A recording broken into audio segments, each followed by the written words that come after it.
Right now, a high-stakes confrontation is playing out between one of Silicon Valley's biggest AI labs and the world's most powerful military. And this is a story that really gets to the heart of technology, ethics, and the future of warfare itself.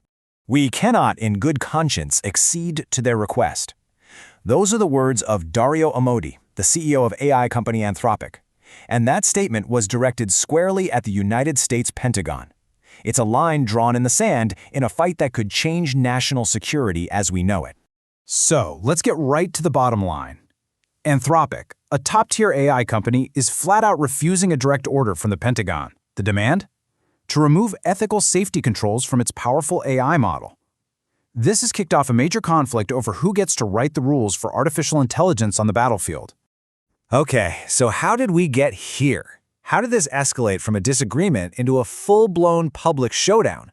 Well, the fight is between Anthropic, the folks behind the AI assistant Claude, and the U.S. Pentagon, and it has gone from quiet backroom talks to very public, very serious threats. Now, the event that reportedly lit the fuse was a U.S. military raid back in January of 2026. The mission was to capture Venezuelan President Nicolás Maduro. And according to sources, Anthropic started asking some tough questions about how its AI was used in that operation, which really soured the relationship with the top brass at the Pentagon. At the very heart of this entire disagreement are what Anthropic calls its red lines. The company has been very public about this. There are two specific ways its AI cannot be used no matter what. And here they are. First, no fully autonomous weapons. We're talking about systems that can find a target and pull the trigger without any human in the loop. And second, no mass domestic surveillance of American citizens. Anthropic's argument is pretty simple. The AI we have today just isn't safe or reliable enough for these kinds of high-stakes jobs. And this really shows you the fundamental gap between them. On one side, you've got Anthropic saying AI needs ethical guardrails, that some things are just too dangerous right now. And on the other side, you have the Pentagon, which is insisting it needs total access for all lawful purposes without a tech company telling them what they can and can't do. So, with negotiations completely stalled, the Pentagon decided to escalate dramatically. They issued a formal ultimatum to Anthropic with a very hard deadline, Friday at 5:01 p.m., and they backed it up with three pretty severe threats. The first threat, and the most obvious one, is financial.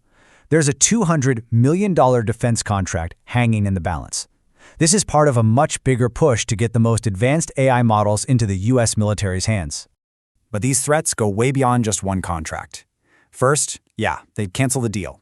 Second, and this is a big one, they'd label Anthropic a supply chain risk.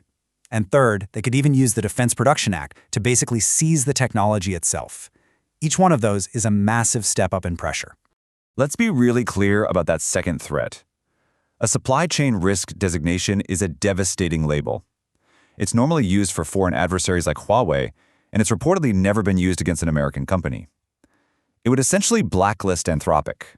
Partners like Amazon Web Services would be forced to just rip its technology right out of their systems. So what's the Pentagon's official line? Well, spokesperson Sean Parnell put it very plainly, framing this whole thing as a matter of authority. From their point of view, you just can't have a private company dictating how the military makes operational decisions. Anthropic's comeback, though, highlighted by its CEO, points out what they see as a major contradiction. I mean, how can their AI be a massive security risk on one hand, but at the same time be so essential to national security that the government has to seize it? It's a fair question. And this isn't just a two-way fight. This standoff has sent shockwaves all through Silicon Valley and Washington, D.C. It's polarizing the tech industry and defense experts, with some big names taking very different sides. And here's where it gets interesting. Some support came from a place you might not expect, a major competitor.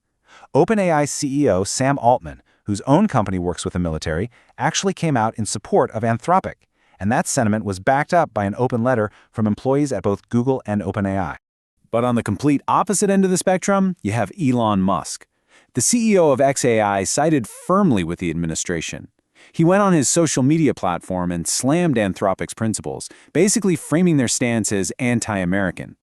For a more nuanced take, you can look to retired Air Force General Jack Shanahan, who used to be a top AI leader at the Pentagon. Now, despite his background, he called Anthropic's red lines reasonable. He even noted that today's AI models are probably not ready for prime time in these kinds of life or death situations. So why does this one contract dispute matter so much to the rest of us? Because this isn't really just about Anthropic or its AI Claude. This whole confrontation is setting a huge precedent for the future of technology in warfare. The outcome here is going to shape the answers to some of the most critical questions of our time. Who actually gets to write the rules for AI in war? What's the responsibility of a private company when it comes to national security? And what does the future of governing autonomous weapons even look like?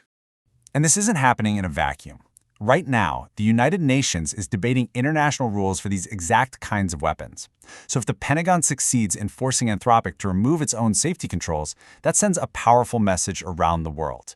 And it could seriously undermine any global effort to regulate military AI. Which leaves us with one final and really critical question. In this new age of artificial intelligence, who gets the final say on the rules of war? The people who create the technology or the commanders who use it on the battlefield?